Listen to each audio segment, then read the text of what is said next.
The oldest parts of the Old Testament were written roughly 3,000 years ago. The newest parts, 400 years later. Different authors, different centuries, different continents, one unbroken storyline. This video isn't going to argue you into anything. What it will do is walk you through the actual structure of the Old Testament, what it claims, why it's organized the way it is, and what kind of document scholars across traditions have concluded it actually is. By the end of the video, you'll have a working map of 39 books and one clear answer to why they belong together. The Old Testament opens with a single declarative claim. In the beginning, God created the heavens and the earth. Genesis doesn't begin with argument, it begins with an event. From that event, a human family enters the world, Adam and Eve, then their descendants, then a flood, then a single man named Abraham, called out of Mesopotamia around 2000 BCE. God makes him a promise. Your descendants will be a great nation. Through them, all nations on earth will be blessed. That promise drives everything that follows. Abraham's grandson Jacob becomes Israel. His 12 sons become 12 tribes. 400 years later, those tribes are enslaved in Egypt, and a man named Moses leads them out. At Mount Sinai, God gives them the law, the Torah, the first 5 books. That's the foundation, and for centuries it held. But the Old Testament is not a story of a people who received a law and kept it. Joshua leads Israel into Canaan. They establish a homeland. Then the pattern begins. They abandon their covenant with God. Chaos follows. They cry out.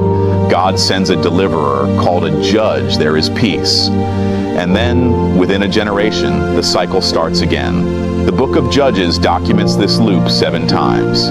Israel demands a king like the nations around them. God warns them. The king will take your sons, your daughters, your fields. They ask anyway. Saul becomes the first king. Then David the Shpo, the shepherd warrior, whose kingdom is called Israel's golden age. Then his son Solomon, who builds the temple in Jerusalem. And then the kingdom splits, and then it fractures further, and then both halves, Israel in the north, Judah in the south, and they are conquered and exiled.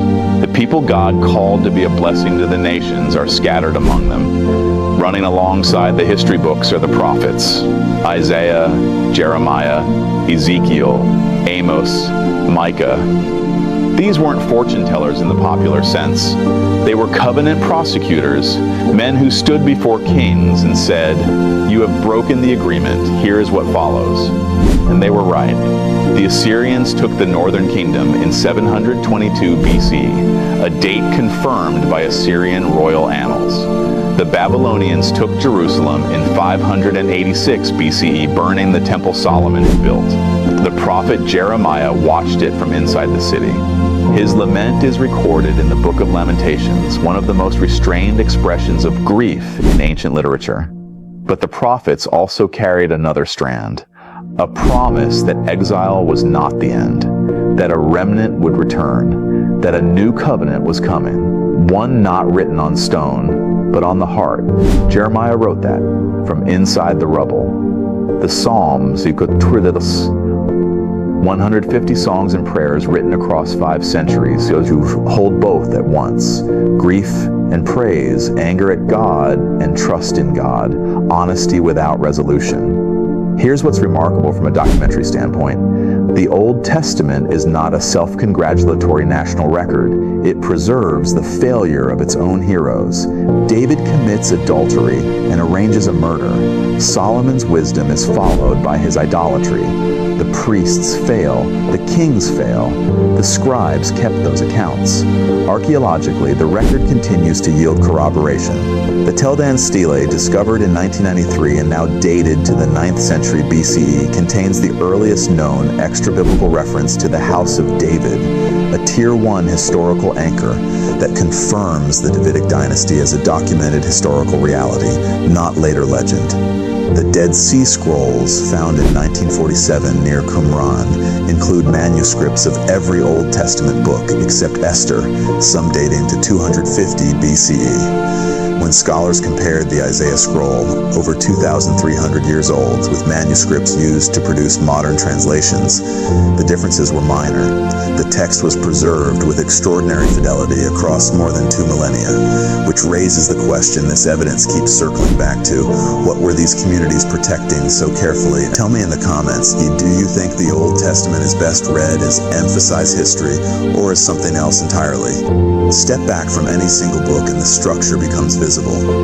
Slow, the Old Testament is organized around a single theological arc: a God who creates, a humanity that turns away, a covenant that keeps being renewed, and a promise that keeps pointing forward. Every law, every prophecy, every lament in the Psalms is oriented towards something that hasn't arrived yet, what the prophets called the day of the Lord, or the coming of an anointed one, a Messiah. The Hebrew word is Mashiach. It appears hundreds of times, and at the close of the Old Testament, with the prophet Malachi, written around 430 BCE, the canon ends mid-sentence, not with resolution, anticipation. From a faith perspective, that ending is intentional. The Old Testament is not a closed book. It is an open question preserved across centuries by communities who believed the answer was still coming. 3,000 years ago, someone sat down and wrote, "The Lord is my shepherd, I shall not want." They didn't know you would exist. They didn't know this text would survive. And yet it did. Copied by hand, hidden in caves, carried into exile, translated into hundreds of languages. If you've studied any ancient literature, you know how rare that kind of survival is. Most of what humans wrote is gone. This wasn't. Whatever you make of its claims, notice what you feel right now, not what you think you should feel, what you actually feel. That gap in between what a text is supposed to be and what it actually does to a reader, Stuart, is worth sitting with. 3 questions to take with you. Why would a national religious document preserve the failure of its own leaders so completely? If the Old Testament is a human invention, who invented the consistent pattern of judgment followed by mercy across authors who never collaborated? And if the arc of the Old Testament really does point towards something, what does it mean that the question it raises is the same one billions of people are still asking today?